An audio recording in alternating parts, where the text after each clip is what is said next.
Hello नमस्कार good morning मेरे प्यारे दोस्तों। आरके ट्यूटोरियल टीचिंग सेंटर में आप सभी का स्वागत है। जैसा कि थंबनेल में ही आपने देखा होगा 10 का दम। जी हाँ, इसमें ऐसे 10 प्रश्न का डिस्कशन करवाने वाले हैं जो कि आगामी प्रतियोगिता परीक्षा के लिए काफी महत्वपूर्ण होगा। तो आइए मेरे प्यारे दोस्तों, चेहरे पर मुस्कान लेकर और वीडियो को स्टार्ट करते हैं। तो चलिए, ये रहा आज का मोटिवेशनल कोट्स। यूं ही नहीं मिलती मंजिल, एक जुनून सा दिल में जगाना होता है। पूछा चिड़ियों से कैसे बनाया आशियाना, बोली भरनी पड़ती है उड़ान, बार बार तिनका तिनका उठाना होता है। तो चलिए, इन्हीं मोटिवेशनल कोट्स के साथ हम अपने प्रश्न की ओर चलते हैं। ये रहा आज का पहला प्रश्न। उत्तराखंड में कितने राष्ट्रीय उद्यान हैं? उत्तराखंड में कितने राष्ट्रीय उद्यान हैं? ए 4, 8, 10, 6।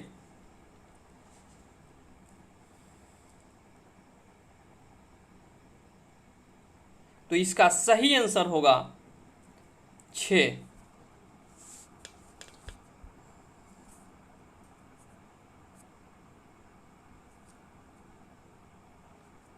चलिए, अब देखते हैं कि ये 6 जो राष्ट्रीय उद्यान है, कौन कौन से 6 राष्ट्रीय उद्यान हैं। तो सबसे पहला की अगर हम बात करें, सबसे पहला जो राष्ट्रीय उद्यान है ये है जिम कॉर्बेट नेशनल पार्क। पहला जो है जिम कॉर्बेट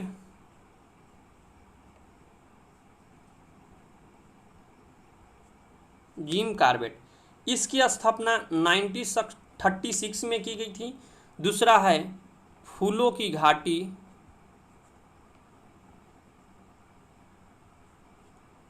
इसकी स्थापना 1982 में की गई थी। तीसरा है नंदा देवी,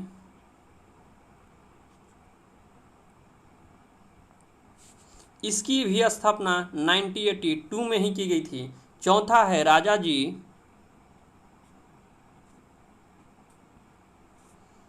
इसकी स्थापना 1983 में की गई थी।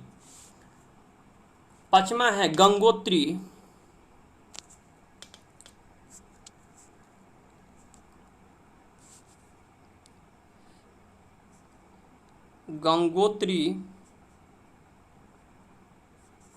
इसकी स्थापना 1989 में की गई थी। और छठा है गोविंद पशु विहार,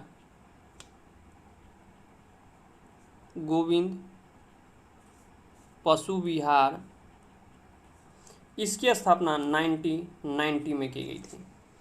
यही 6 राष्ट्रीय उद्यान हैं। तो चलिए नेक्स्ट क्वेश्चन की ओर।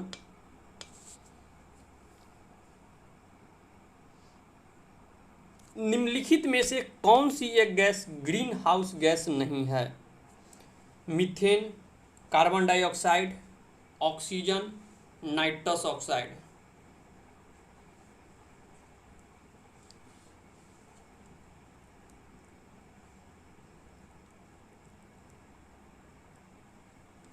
तो इसका सही आंसर होगा ऑक्सीजन। चलिए, अब देख लेते हैं कि कौन कौन ऐसे गैस हैं जो कि ग्रीन हाउस गैस हैं। तो सबसे पहले ग्रीन हाउस गैस में आएगा, पहला जो ग्रीन हाउस गैस होगा वह होगा जलवाष्प। दूसरा ग्रीन हाउस जो गैस होगा वह होगा कार्बन डाइऑक्साइड।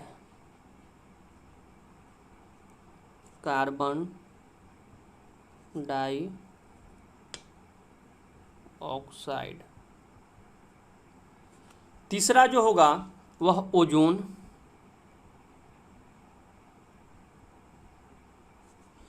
चौथा होगा मीथेन। पांचवा होगा CFC। 6 नंबर में आएगा नाइट्रस ऑक्साइड।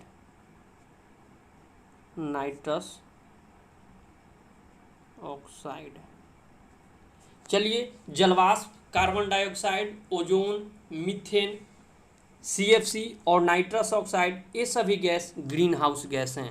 Next question,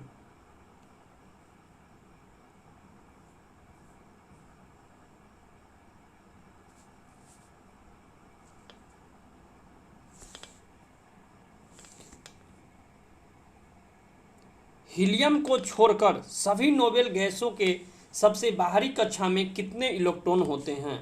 10, 4, 8, 6।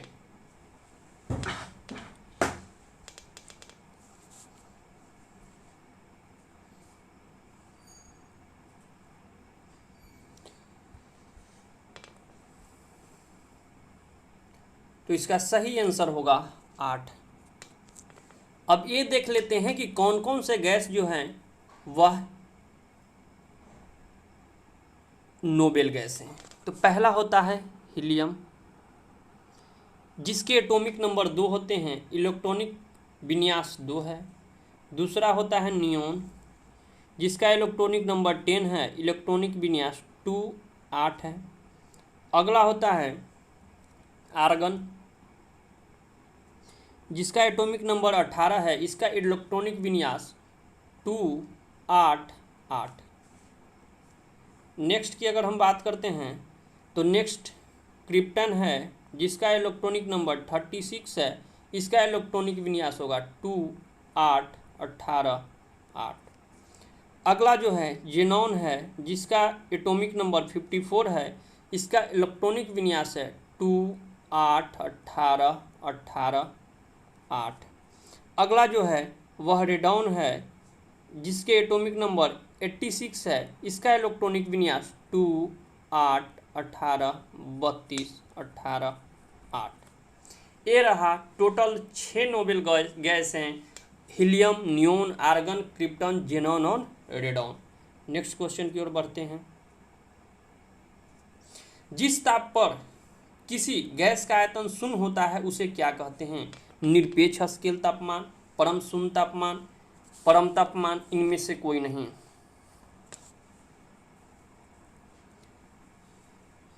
तो इसका सही आंसर होगा परम शून्य तापमान।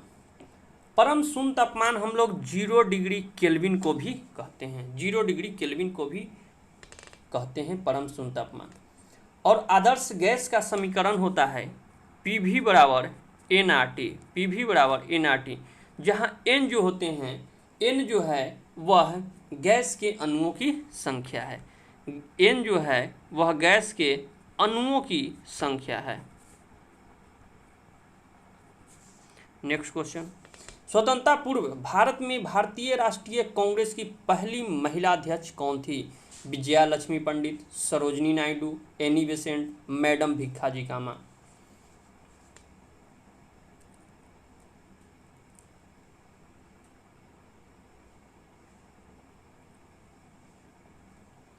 तो इसका सही आंसर होगा एनी बेसेंट।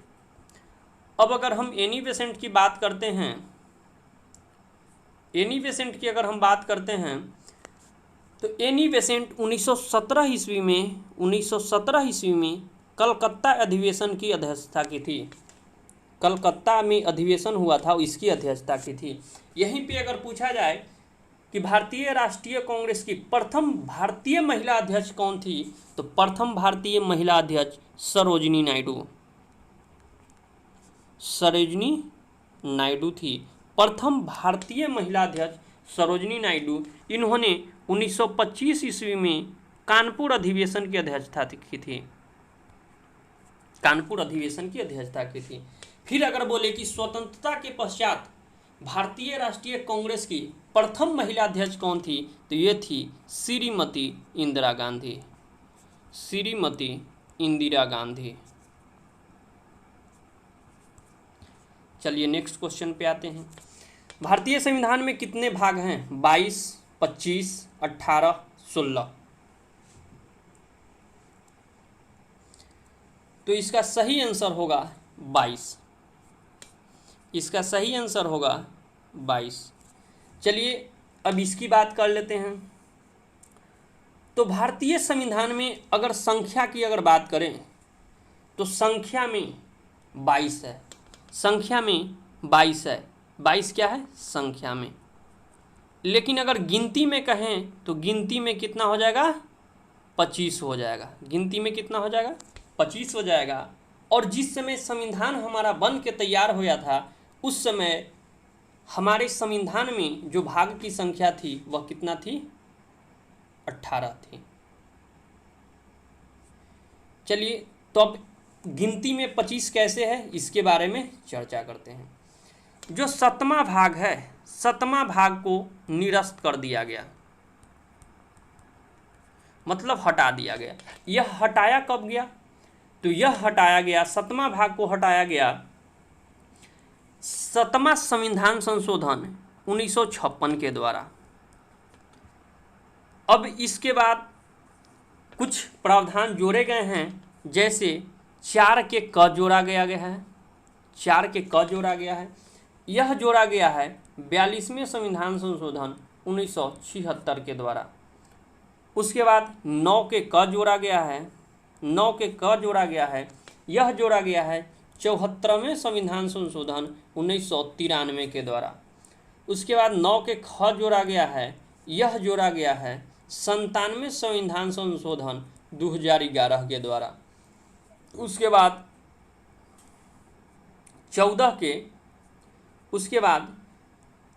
के क जोड़ा गया है, ये भी 42वें संविधान संशोधन 1976 के द्वारा। इस प्रकार 4 गो जोड़े गए हैं। तो 4 गो जोड़े गए हैं तो पहले से कितना था 22, तो 22 प्लस 4 कितना होना चाहिए 26 होना चाहिए, लेकिन है कितना 25। क्योंकि 7वां भाग को निरस्त कर दिया गया है, हटा दिया गया है, इसलिए इसमें से एक माइनस कर देंगे और इस प्रकार गिनती में अगर कहेंगे तो 25 होगा और संख्या की अगर बात कहेंगे तो कितना हो जाएगा। गिनती की अगर बात करें तो गिनती में कहेंगे इस प्रकार, गिनती में कहेंगे कि 25 है और संख्या की अगर बात करें तो संख्या में 22 है। चलिए नेक्स्ट क्वेश्चन पे आते हैं। रियाल किस देश की मुद्रा है? चीन, Brazil, Canada, Australia.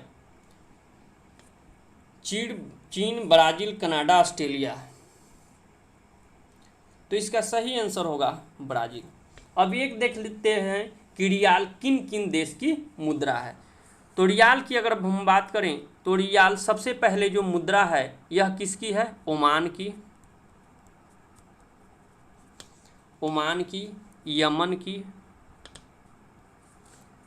Qatar, Iran तथा सऊदी अरब।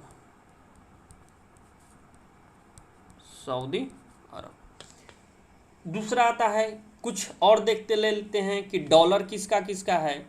तो डॉलर की अगर हम बात करें तो डॉलर हो जाएगा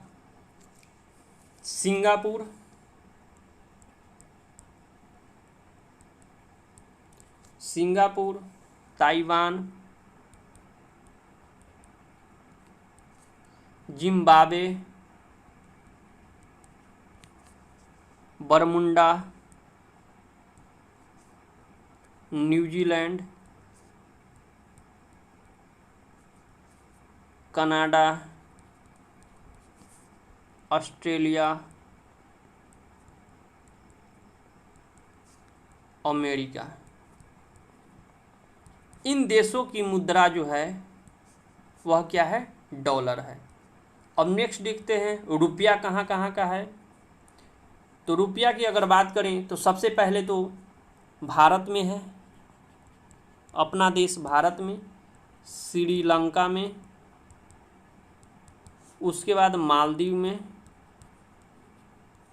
उसके बाद मॉरिशस में,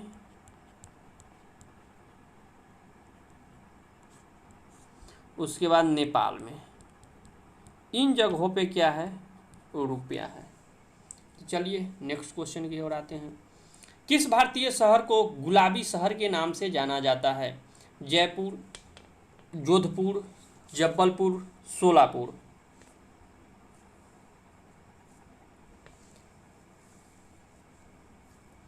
तो इसका सही आंसर होगा जयपुर।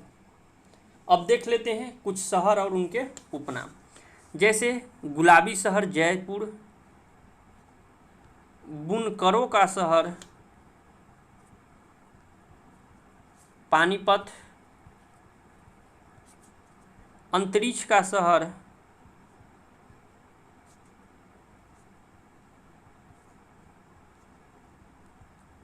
बंगलुरु, त्योहारों का नगर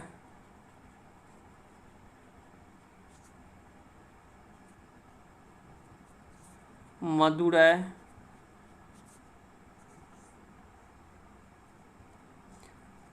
महलों का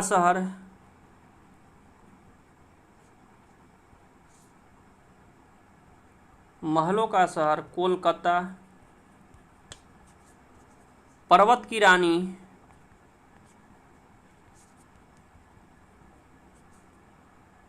मसूरी को बोलते हैं, पूर्व का वेनिस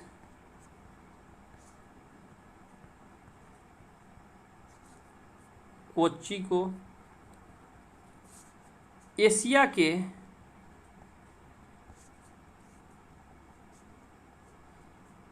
के अंडों की टोकरी ये बोलते हैं आंध्र प्रदेश को।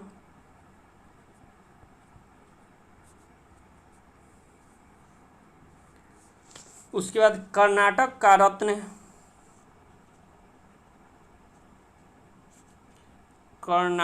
रत्न मैसूर को बोलते हैं।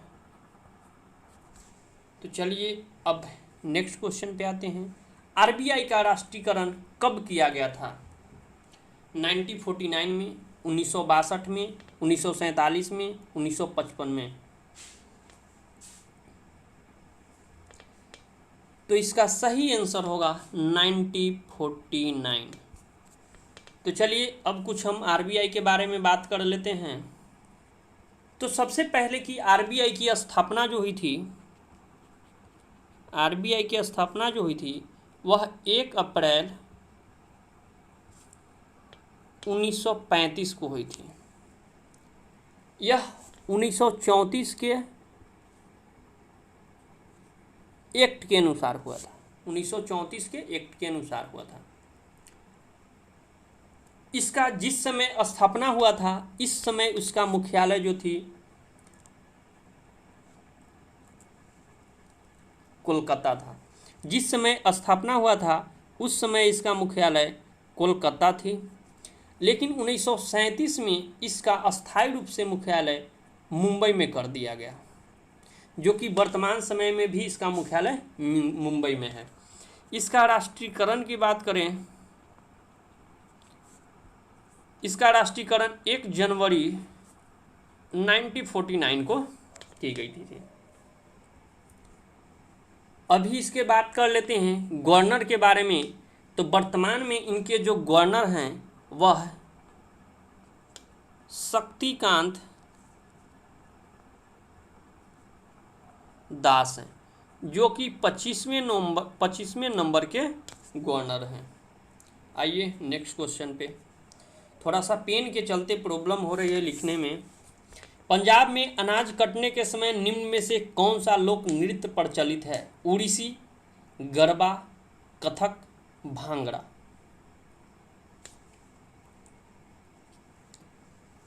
तो इसका सही आंसर होगा भांगड़ा। अब देख लेते हैं कुछ राज्य और उनके नृत्य। जैसे अगर मान ले यहाँ पे हम राज्य लिखते हैं तो यहाँ पे नृत्य लिखेंगे। राज्य में अगर बात करें तो असम के नृत्य है बिहू।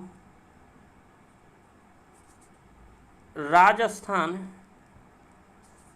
घूमर।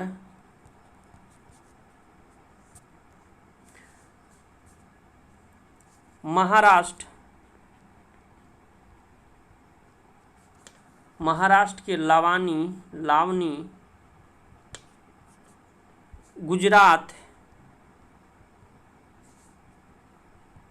गुजरात के गरबा। मध्य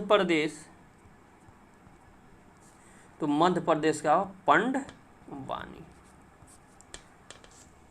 यही कुछ राज्य हैं, उनके नृत्य हैं। तो चलिए, जैसा कि हमने बोला था 10 का दम, तो आज के क्वेश्चन में इतना ही। अगर किन्हीं विद्यार्थी को इस क्वेश्चन का PDF चाहिए तो कृपया करके व्हाट्सएप नंबर 9905324943 पे मैसेज कर सकते हैं। उनको इसी नंबर से व्हाट्सएप सेंड कर दिया जाएगा। तो चलिए आज के वीडियो में इतना ही। अगर वीडियो अच्छा लगे तो लाइक, शेयर और सब्सक्राइब जरूर करें तथा अपनी अपनी राय, वीडियो से संबंधित अपनी अपनी राय कमेंट बॉक्स में ज़रूर लिखें। तो आज के वीडियो में इतना ही। धन्यवाद।